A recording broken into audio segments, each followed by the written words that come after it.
जी हाँ दोस्तों, good afternoon. सभी को जितेन क्लासेस की इस ऑनलाइन कक्षा में मैं तहे दिल से पुनः स्वागत करता हूं। तो आइए हम अपने बिंदु पर डायरेक्ट जुड़ जाते हैं। आपसी वार्तालाप ज़्यादा ना कर समय को देखते हुए हम अपने आपसी वार्तालाप तो करेंगे पर बिंदु पर करेंगे। आइए देखते हैं फटाफट। तो हम देखेंगे जो वर्ण विचार चल रहा था उसके नेक्स्ट वाला पार्ट हम पढ़ने वाले हैं। क्या? मात्रा व उच्चारण। मात्रा व उच्चारण में लगने वाले समय के आधार पर स्वरों का वर्गीकरण। मात्रा व उच्चारण में लगने वाले समय के आधार पर स्वरों को कितने भागों में बांटा गया है। तो याद रखना, इसका मतलब होता है कितने भागों में बांटा गया है मित्रों? 3 भागों में बांटा गया है। यानी मात्रा व उच्चारण में लगने वाले समय के आधार पर स्वरों को कितने भागों में बांटा गया है? 3। यानी स्वर 3 प्रकार के होते हैं। पहला जो हमारा होता है मित्रों, क्या होता है आप जानते हैं? हर्ष स्वर होता है, जिसे क्या कहा जाता है? मूल स्वर कहा जाता है। हर्ष या मूल का मतलब होता है मित्रों, क्या होता है? छोटा होता है। हर्ष या मूल का मतलब क्या होता है? छोटा होता है। और जो ये हमारे हर्ष स्वर या मूल स्वर होते हैं, ये हमेशा क्या होते हैं? एक मात्रिक होते हैं। क्या होते हैं? एक मात्रिक होते हैं, जिसका सिंबल ऐसे खड़ी पाई की तरह होता है। आज आइए हम सबसे पहले इसमें ये देखते हैं इसमें कौन कौन से स्वर आते हैं। तो सबसे पहले याद रखना मित्रों, हर्ष स्वर जो होते हैं मूल स्वर, इसकी जो संख्या होती है, याद रखना, जो मैं यहाँ बता रहा हूँ स्टैंडर्ड बुक की बात नहीं। हम कहते हैं जो आने वाले एग्जाम में पूछे गए हैं, कईयों पाठ्य सामग्री में कई प्रकार के भ्रम मिल जाते हैं। वहाँ हमारे मित्र सदैव कंफ्यूज से हो जाते हैं, पर जो मिलेगा बहुत फैक्ट जानकारी मिलेगी मित्रों। जो इसकी संख्या होती है वो 4 होती है। और ये जो हर्ष स्वर 4 होते हैं, छोटा, छोटी यानी आ, ई, और क्या होता है उ, और क्या होता है री होता है। कईयों पाठ्य सामग्री में आपको 3 मिलेंगे, ए, ई, उ, पर ऐसा नहीं होता मित्रों। याद रखना, जो इसकी संख्या होती है कितनी होती है? 4 होती है। एग्जाम में पूछे गए प्रश्न हैं, तो भ्रम में मत पड़िएगा। और एक चीज सबसे पहले ये भी देखिएगा, जो हमारा ए स्वर होता है, इसकी कोई मात्रा नहीं होती मित्रों। किसकी? ए की, यानी इसकी कोई मात्रा नहीं होती है। इसकी कोई मात्रा नहीं होती है मित्रों। क्या? इसकी कोई मात्रा नहीं होती है। और याद रखना, इसे ही हम पिछली कक्षा में बता चुके हैं। क्या? इसे ही उदासीन स्वर कहा जाता है। उदासीन स्वर कहा जाता है, जिसका सिंबल ऐसे होता है, हाइफन चिन्ह की तरह होता है। आपको ये मालूम होगा, तो याद रखना। और ये एक मात्रिक होते हैं, जो हर्ष स्वर होते हैं, जिनको पढ़ने में बहुत कम समय लगता है। याद रखना, इसके जो सिंबल होंगे, एक के ऊपर एक ऐसे खड़ी पाई लगाओगे, इसका मतलब ये हुआ कि छोटी या छोटा ऊ या री एक मात्रा काउंट की जाती है जहां भी ये आते हैं।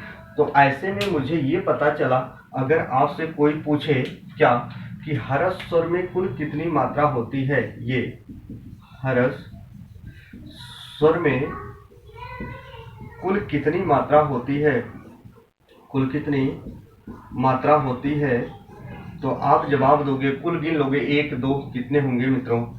3। यदि याद रखना प्रश्न ये पूछ लिया जाए, हर्ष स्वर पर कितनी मात्रा होती है, कितनी मात्रा होती है, तो याद रखना हर्ष स्वर पर कितनी मात्रा होती है। पर का मतलब एक दूसरे के ऊपर, एक के ऊपर एक ही तो मात्रा है। याद रखना, एग्जाम में आए तो प्रश्न गलत मत करना। क्या होता है? एक मात्रा होती है। अब आ जाओ मित्रों, हमारे हिंदी व्याकरण में स्वरों की संख्या 11 होती है, पर उनको 3 प्रकारों में विभाजित कर दिया गया है। लेकिन याद करना, 11 स्वरों में से ऐसा कौन सा स्वर है जिसमें उच्चारण साम्य लिपि का दोष पाया जाता है? तो री है। अब आपसे ये पूछा जाए, मात्रा या उच्चारण में लगने वाले समय के आधार पर स्वरों को 3 भागों में तो बांटा गया है, पर जिसमें उच्चारण साम्य लिपि का दोष पाया जाता है, वो स्वर 3 प्रकार के स्वरों में से किसमें भाग लेता है? तो याद रखना मित्रों, आपका जवाब होना चाहिए हर्ष स्वर में ही, जिसमें उच्चारण साम्य लिपि का दोष पाया जाता है री में, वो कहाँ भाग लेता है? हर्ष स्वर में भाग लेता है।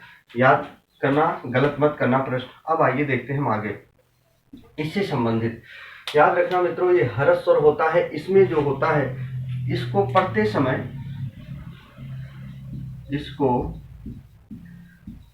पढ़ते समय तीनों प्रकार के सुरों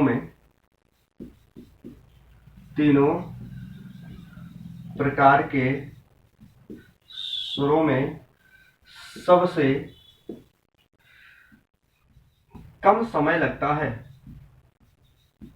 कब से कम समय लगता है? अगर आपसे पूछा जाए कि स्वर तो 3 प्रकार के होते हैं, लेकिन तीनों प्रकार के स्वरों को पढ़ते समय किसमें सबसे कम समय लगता है, तो सबसे कम समय किसमें लगता है? हर्ष स्वर यानी मूल स्वर। यहाँ तक की बात समझ में आ गई। आइए हम देखते हैं आगे जो दूसरा हमारा स्वर है, फटाफट हम पढ़ लेते हैं मित्रों। क्या, जरा देखो,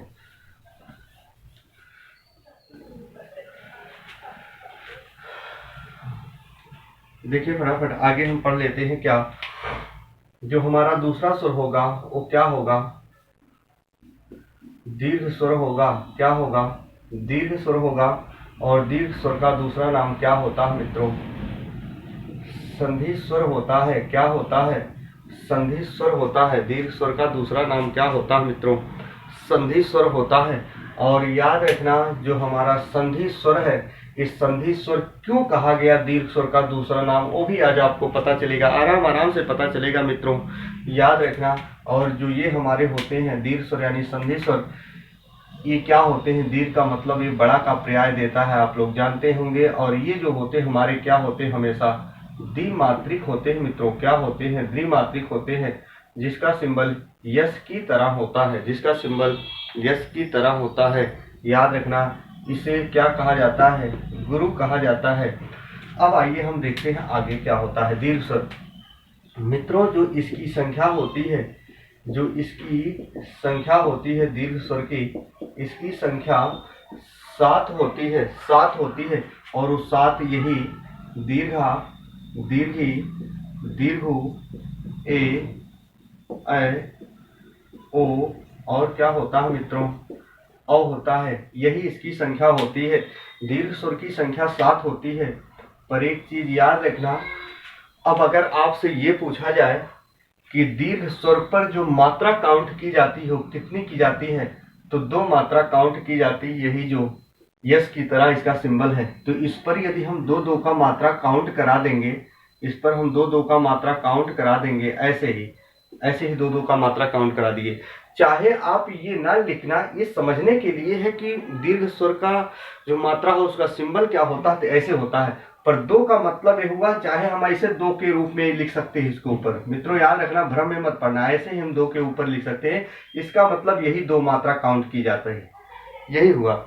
अब आपसे यदि एग्जाम में पूछा जाए कि दीर्घ स्वर में कुल कितनी मात्रा होती है, तो 7 तो इनकी संख्या होती है, पर 2 अगर जोड़ोगे, 7 है तो रिजल्ट कितने आ जाएंगे? उत्तर कुंजी का चयन करोगे तो 14 आ जाएंगे। तो याद रखना, दीर्घ स्वर में कुल कितनी मात्रा होती है मित्रों?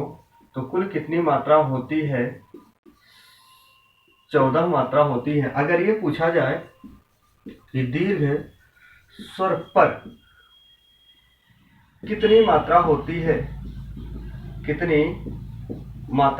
है, पर का मतलब उसके ऊपर एक के ऊपर एक कितना होता है मित्रों? 2। याद रखना, एग्जाम के दृष्टिकोण से बहुत ही महत्वपूर्ण प्रश्न है, पर आपको ध्यान में ये रखना है, नहीं तो तुरंत आपका प्रश्न गलत हो जाएगा। मैं कहेगा तो ये होगा, पर कहेगा तो क्या होगा? ये होगा मित्रों।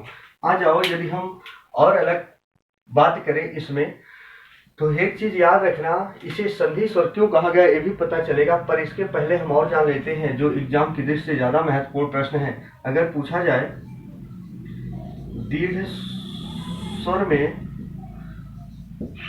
कुल कितने संयुक्त स्वर होते हैं, तो दीर्घ स्वर में कुल कितने संयुक्त स्वर होते हैं मित्रों?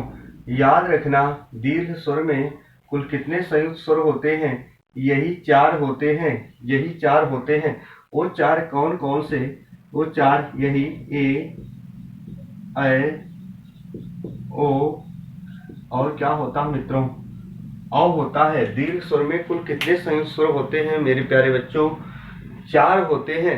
और संयुक्त स्वर किसे कहा जाता है यदि हम पूछ लें या हम आपसी वार्तालाप करें सभी लोग, तो याद रखना संयुक्त स्वर, संयुक्त का मतलब क्या होता है? जुड़ना। स्वर का मतलब स्वर, जहां कोई भी क्या हो, 2 स्वरों से मिलकर बना हो वही संयुक्त स्वर कहा जाता है। यानी 2 स्वरों से मिलकर जो अन्य स्वर का निर्माण करते हैं मित्रों, उसी को संयुक्त स्वर कहा जाता है। पुनः मैं बातों का दोहरान कर रहा हूं मित्रों, बहुत अच्छे अच्छे प्रश्न हैं जो पाठ्य सामग्री आपकी साइलेंट हो जाती है।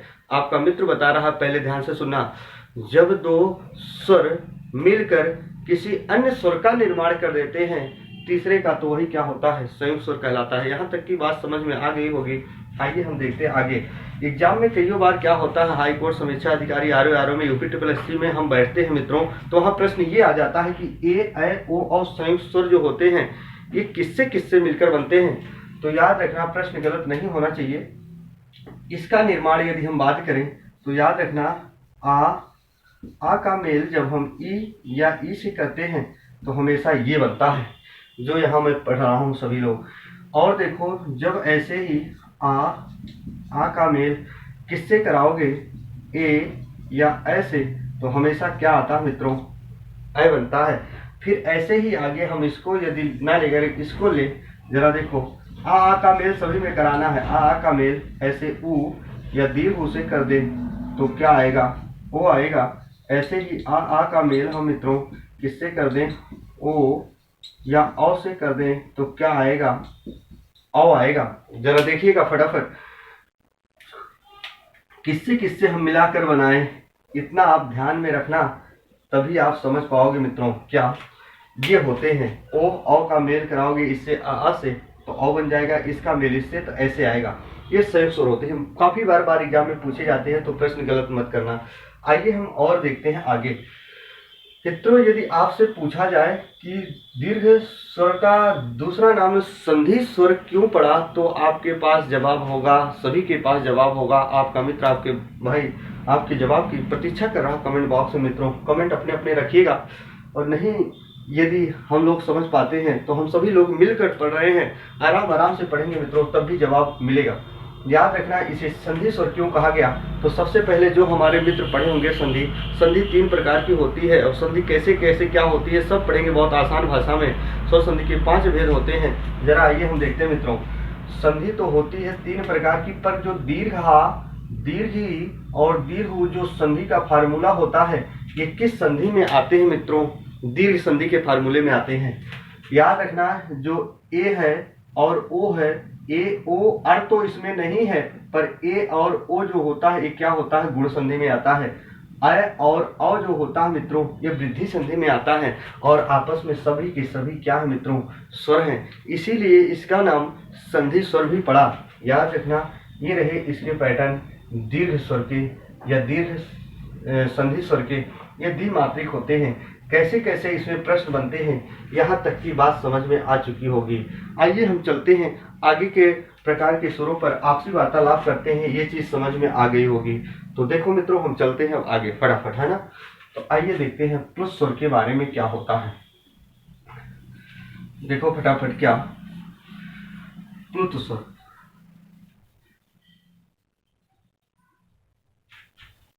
देखो मित्रों, फिर हम आपसी वार्तालाप करने वाले हैं, मात्रा और उच्चारण में लगने वाले समय के आधार पर तीसरे प्रकार के स्वरों पर चर्चा करने वाले हैं, जो उसका नाम क्या होता है? प्लुत स्वर होता है।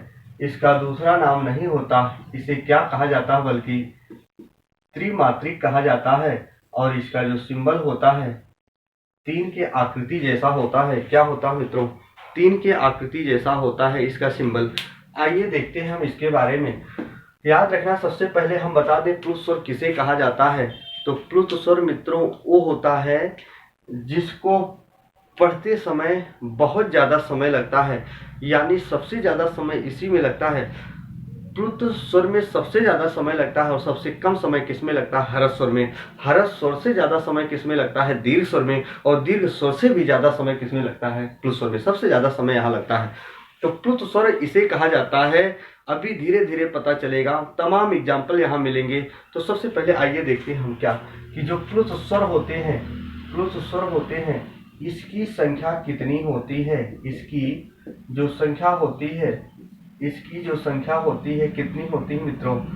8 होती है। और वो 8 कौन कौन से होते हैं? याद रखिएगा, हरस स्वर में से क्या होता है? एक लिया जाता है ए, क्योंकि हरस स्वर की जो संख्या होती है मित्रों, हरस स्वर की संख्या जो होती है वो कितनी होती है? 4। यही आ, ई, उ, री। समझते रहो, आराम आराम से समझो मित्रों क्या है। और हमारे दीर्घ स्वर कितने होते हैं? संधि स्वर, दीर्घ स्वर कितने होते हैं? 7 होते हैं। यही दीर्घा, दीर्घी, दीर्घु और क्या? ए, ओ और क्या? औ। दीर्घ स्वर कितने होते हैं? 7 होते हैं। पर याद रखना, जो प्लुत स्वर होता है इसकी संख्या 8 होती है। हरस स्वर में से एक ए को लिया जाता है और बाकी सभी के सभी दीर्घ जो होते हैं ऐड हो जाते हैं। एक हमारा ए लिया गया, इसमें से प्लस हमारे जो दीर्घ ये रहे 7, आ, ई, उ, ए, ओ और क्या? औ। ये एक हुआ और ये कितने हुए? 7 हुए। टोटल जो हम जोड़ेंगे तो रिजल्ट की वैल्यू कितनी आ जाती है मित्रों? 8 हो जाती है। अब बात यहाँ आती है कि हरस स्वर में से क्यों मैं ए को ही ले रहा हूँ, ए को ही ले रहा हूँ। याद रखना मित्रों, जब ई है, उ है, री है, कुछ ऐसे हमारे हिंदी व्याकरण में जो स्वर है हरस स्वर, जब इनका हम उच्चारण काफी लंबे समय तक अपने मुखाग्र से करेंगे, ऐसे ही करेंगे, ई दीर्घ ई निकलने लगता है बाद में। यानी हमारे जो ये स्वर है लघु ई, लघु उ, री, उ करते समय दीर्घ उ निकलने लगते हैं काफी समय उच्चारण करने के बाद। याद रखना, इसीलिए इसका नामकरण इसमें नहीं लिया गया। यदि ये खुद दीर्घ निकलने लगेंगे तो ऑलरेडी हम दीर्घ यहाँ ले चुके हैं मित्रों। यही कहानी थी। पर जो ए है हमारा छोटा है, छोटा ए का उच्चारण हम काफी लंबे समय तक करेंगे तब भी ए ही निकलेगा, हमारे मुखाग्र के द्वारा दीर्घ नहीं निकलेगा। यही रही इसकी कहानी मित्रों। इसलिए हरस स्वर में से एक ए आता है और दीर्घ स्वर में से ये 7 लिए जाते हैं। इसकी संख्या कितनी होती है मित्रों? 8 होती है। पर हम जो हमारे मित्र या ऋषि बहने टेट, सुपर टेट की तैयारियां कर रही होंगी या अध्यापक पात्रता परीक्षा की तैयारी जो हमारे मित्र कर रहे होंगे, याद रखना, इसी में यदि हम एक री आता है जिसका नाम दीर्घ री होता है मित्रों, क्या? दीर्घ री होता है। यदि इसको शामिल कर देंगे तो इसकी संख्या कितनी हो जाएगी? 9। और 9 होने के बाद जो ये संख्या आई, ये प्लुत स्वरों की संख्या। संस्कृत में यदि पूछा जाए, देववाड़ी मूल भाषा में प्लुत स्वरों की संख्या कितनी होती है या संस्कृत में स्वरों की संख्या कितनी होती है प्लुत स्वरों की, तो आप जवाब दोगे 9 होती है। पर अदर कॉम्पिटिटिव तैयारी करने वाले हमारे मित्रों से अनुरोध है, ये गलती ना करें। याद रखना मित्रों, यही नहीं, हम इसके कई लाख एग्जाम्पल देने वाले हैं। आप पहले समझो तो आराम से। यदि हम इसके उदाहरण की बात करें तो इसमें उदाहरण में क्या आते हैं, जैसे आप अपने पाठ्य सामग्री में पढ़ते हो, हे राम, और क्या पढ़ते हो? ओम पढ़ते हो, हे जगदम्बे मैया पढ़ते हो, जगदम्बे मैया पढ़ते हो। याद रखना, ये है क्या कहानी इसकी। जरूरी नहीं कि आपके सामने दो चार एग्जाम्पल यहाँ व्हाइट बोर्ड पर प्रस्तुत कर दिए गए या प्रदर्शित कर दिए गए यही आपके एग्जाम में आए। मित्रों, यदि ये ना आए तो कितने ऐसे शब्दकोश हैं, हम रटते रटते हमारे जीवन यापन खत्म हो जाते हैं, पर्यटन के पुजारी बन जाते हैं, पर वो चीज़ें सीख नहीं पाते। कारण क्या है?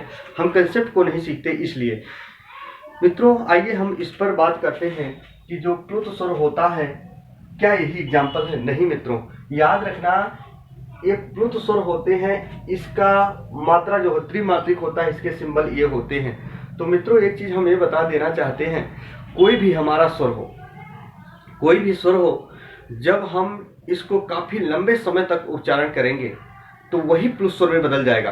क्यों ना? जैसे ये देखो, त्रिमात्रिक है, इसमें 3 जैसी आकृति छपी है। और ये भी बताते हैं, एग्जाम में पूछा गया है, जो प्लुत स्वर का सिंबल होता है 3 की आकृति जैसा होता है। किस लिपि में लिखा गया है? तो देवनागरी लिपि में लिखा गया है। देवनागरी लिपि में लिखा गया है मित्रों। किस लिपि में लिखा गया है? देवनागरी लिपि में लिखा गया है।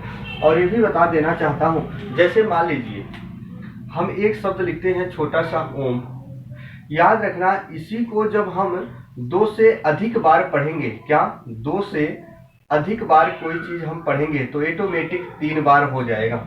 2 से अधिक बार करेंगे तो 3 बार हो जाएगा, जिसको हम बहुवचन के रूप में लेते हैं मित्रों। तो जैसे हम कहें ओम ओम ओम, तो आप देखिए ओम को पढ़ते समय जब हम 2 से अधिक बार पढ़े तो उस ओम में भी याद रखो काफी लंबा समय लगा। हम कहते हैं दीर्घ आ ही पढ़ो, दीर्घ आ दीर्घ आ दीर्घ आ, काफी लंबे समय लगा। तो ऐसे हम पढ़ते हैं हे राम ओम, हे जगदम्बे मैया। तो याद रखना मित्रों, यही नहीं, हम इसके जो है डिफिनेशन पर बात करें तो प्लस स्वर उसे कहा जाता है जैसे कोई भी शब्द हो, चाहे ओम हो, चाहे जगदम्बे मैया हो, चाहे कुछ भी हो, जिस शब्द को पढ़ते समय काफी लंबा समय वहां तक लगे। जैसे हम देखते हैं क्या होता है, कई बार हमारे सिंगर्स होते हैं, आप अपने अपने मोबाइल स्क्रीन पर, लैपटॉप की स्क्रीन पर देखते हैं, मनोरंजन के बहुत से सारे साधन उपलब्ध होते हैं। हम देखते हैं हमारे सिंगर होते हैं, नाट्यशास्त्र होते हैं, सिंगर होते हैं, जब प्लेटफॉर्म पर जाते हैं तो याद रखना माइक लेकर आ करते हैं, गले से थोड़ी देर तक टोन निकालते हैं, वहां भी पुल स्वर होता है क्योंकि ध्वनियों का उच्चारण काफी लंबे समय तक होता है।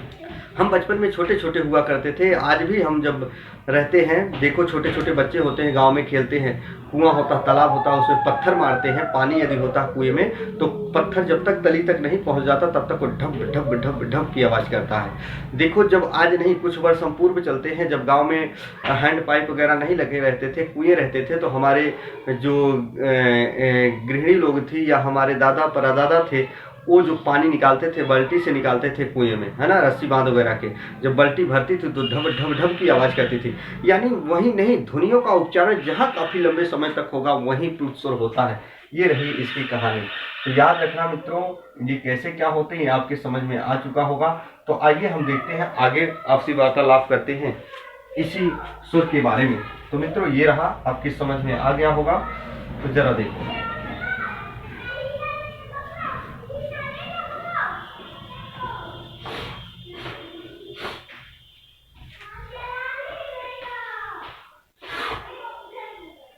मित्रों आइए हम जरा देखते हैं आगे स्वर के प्रकारों में से। अभी हमारा स्वर चला, व्यंजन नहीं चला मित्रों, याद रखना।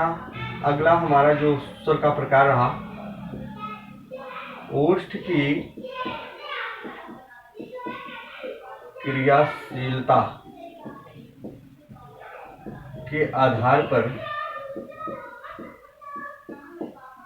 स्वरों का वर्गीकरण। ओष्ठ की क्रियाशीलता के आधार पर स्वरों का वर्गीकरण का मतलब ये हुआ कि ओष्ठ की क्रियाशीलता के आधार पर स्वरों को कितने भागों में बांटा गया है। तो जवाब कितना होगा मित्रों? 2 होगा, 2 होगा। याद रखना, इसकी डिफिनेशन क्या कह रही है कि कुछ हमारे 11 स्वरों में से ऐसे स्वर होते हैं जिनको हम पढ़ते हैं तो हमारा जो ओठ होता है, मुखाब्ब का सबसे बाहरी हिस्सा है, जो ओठ होता है मित्रों, ध्वनि का अपना एक साधन या माध्यम हुआ करता है। ध्वनि अंदर से आई, पहले वो कहाँ आएगी? कंठ में, कंठ से फिर कहाँ आएगी? तालु में, तालु से फिर कहाँ आएगी? मूर्धा, मूर्धा में दंत, दंत से फिर बाहर, ओष्ठ के द्वारा वो बाहर निकलती है। हम यहाँ डायग्राम भी बनाएंगे, बहुत अच्छे से समझेंगे मित्रों, पर अभी पहले इसको जान लेते हैं। ओष्ठ की क्रियाशीलता के आधार पर स्वरों को 2 भागों में बांटा गया है और इसका मतलब ये हुआ कुछ ऐसे स्वर होंगे जिनको हम पढ़ेंगे तो हमारा ओष्ठ जो है मूवमेंट होगा, क्रियाशील होगा, सिर्फ ओठ होगा। पर इसको 2 भागों में जो बांटा गया है वो क्या होता है? वृत्ताकार स्वर। वृत्ताकार, और वृत्ताकार को ही क्या कहा जाता है? कहीं कहीं अवृतमुखी, अवृतमुखी कहा जाता है मित्रों।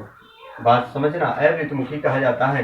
कहीं कहीं इसी वृत्ताकार को अवृत्ताकार दूसरा नाम दिया मैंने, अवृत्ताकार। अवृत्ताकार यानी क्या होता है? अवृतमुखी होता है। क्या होता है? अवृतमुखी होता है। मित्रों इधर ध्यान दीजिए, पहला जो होता है वृत्ताकार यानी अवृतमुखी, दूसरा अवृत्ताकार यानी अवृतमुखी। जरा देखिए मित्रों, क्या वृत्ताकार का मतलब यहाँ देखिए जरा, यहाँ होगा वृत्तमुखी, है ना, वृत्तमुखी। जरा देखो, वृत्ताकार, वृत्तमुखी, अवृत्ताकार, अवृत्तमुखी, ऐसे आ जाते हैं आपके एग्जाम में। तो याद रखना यही रहा। अब कैसे देखोगे, हमारे 11 स्वर होते हैं मित्रों, यही 11 स्वर। अब आ जाओ इस बिंदु पर, रटना नहीं है। आ ई ऐसे हम पढ़ते हैं, उ ऐसे हम पढ़ते हैं, री ऐसे, ए ऐसे, ऐसे, ओ ऐसे क्या पढ़ते हैं, औ पढ़ते हैं। ये 11 स्वर होते हैं मित्रों हमारे।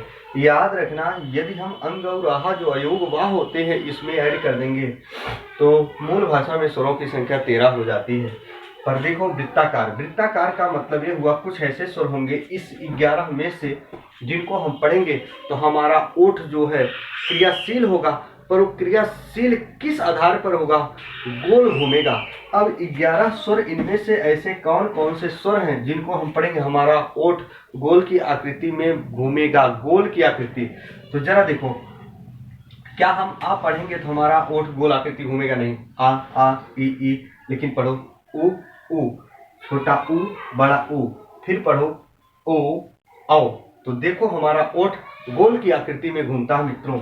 याद रखना, हम उसी के आधार पर यहाँ हम लिख रहे हैं कि यहाँ क्या आया, उ ओ और क्या आया, औ। ये 4 स्वर ऐसे रहे जिनको हम पढ़ेंगे जैसे इसका नाम वैसे इसका काम। मित्रों जरा देखो, जैसे इसका नाम ऐसे इसका काम है। वृत्ताकार का मतलब ओठ हमारा गोल आकृति में घूमेगा जब इसको पढ़ेंगे, उ ओ औ। अब याद रखना, इस 11 स्वरों में से जब हम 4 निकाल लिए, इनकी संख्या कितनी हो गई, 4 हो गई। तो पर अब बचे कितने, 7 बचे। 7 के सातों उठा के इसमें रख दो, इसमें ओठ गोल की आकृति में नहीं घूमता तो उसी को अवृत्ताकार कहा जाता है, क्योंकि ए का अर्थ नहीं के रूप में होता है, जहाँ वृत्ताकार के रूप में ओठ नहीं घूमता है मित्रों, वही आ गया। जरा देखो, छोटा बड़ा ऐसे छोटी बड़ी कर दिए, ऐसे क्या कर दिए मित्रों, री ए और क्या कर दिए, ऐ कर दिए। जरा देखो, 2 2 4 2 6 और कितने हो गए, 7 हो गए। इनकी संख्या कितनी होती है मित्रों, 7 होती है। यहाँ तक की बात समझ में आ चुकी होगी। आइए जरा हम देखते हैं अब इसमें और क्या समझना है मित्रों। एग्जाम में पूछा गया, सभी हमारे मित्र भ्रम में पड़ गए थे। एक पूछा गया था जो ये होता है क्या, हमारा आगत स्वर, क्या इसे क्या कहा जाता है, आगत स्वर। और याद रखना, इसे विदेशी भाषा का स्वर भी कहा जाता है, विदेशी स्वर भी कहा जाता है, यानी विदेशी भाषा का स्वर कहा जाता है। जब हमारे हिंदी भाषा भाषी के विद्वान साथियों ने ये अपने यहाँ उठाकर प्रयोग करने लगे, तो जब कोई चीज़ बाहर से आती है, जैसे हमारे घर वगैरह पे हमारे अतिथिगण महोदय आते हैं, मेहमान आते हैं, तो बाहर से आते हैं, उनका नाम क्या हो जाता है, आगत, यानी आने वाला।